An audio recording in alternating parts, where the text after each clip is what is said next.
Hello and welcome to Marxism Abridged, where we try to make Orthodox Marxism easier to understand. What is democratic socialism, and why is it harmful to the real movement? It may seem helpful to try and affect capitalism to obtain real-world gains, but in actuality, these small gains set the working class back further in the long run. Democratic socialism, while well-intentioned by the base, is collaborationist at the top, and won't obtain socialism through its attempts. Why is it so bad, though? Marx lays out many of his issues of the German Social Democrats in his critique of the Gotha program. For context, the Gotha program was the defining doctrinal work that the Social Democrats of the German Empire followed, with contributions from Ferdinand Lassalle. To Marx, the Social Democrats were chasing an unobtainable dream, a peaceful, easy transition into socialism from capitalism. While many of Marx's raised issues in the critique are centered around the wording of the Gotha program, these corrections are vital to the understanding of the issues with democratic socialism.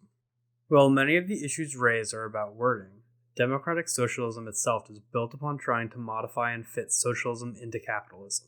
This simply can't be done, as capital is always working against working class movements. Classes are inherently antagonistic, as they have competing goals. Democratic socialism refuses to reconcile this contradiction. Instead, it ignores it in favor of class collaborationism.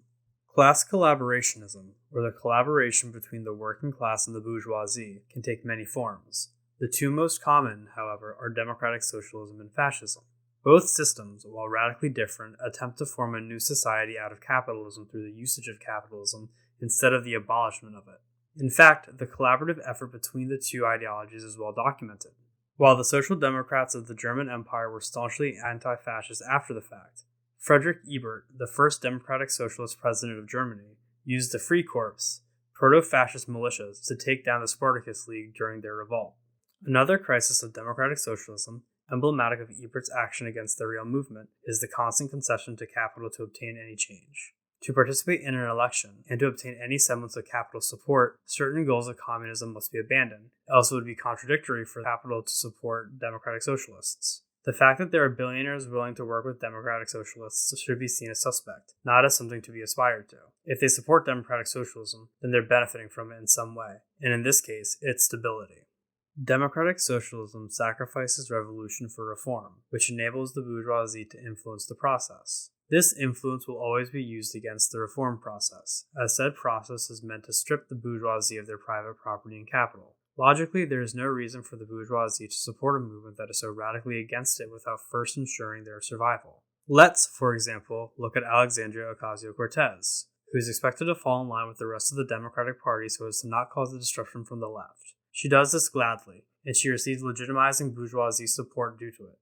So what is there to be done? Well, first, class collaborationism in all forms must be replaced by class solidarity on the working class's part, and class traitorism on the bourgeois class's part. Class traitorism, in this case, would mean a defection of the member of the bourgeoisie from the greater group in support of the working class. This, paired with a wider class movement amongst the working class, would be revolutionary. Literally.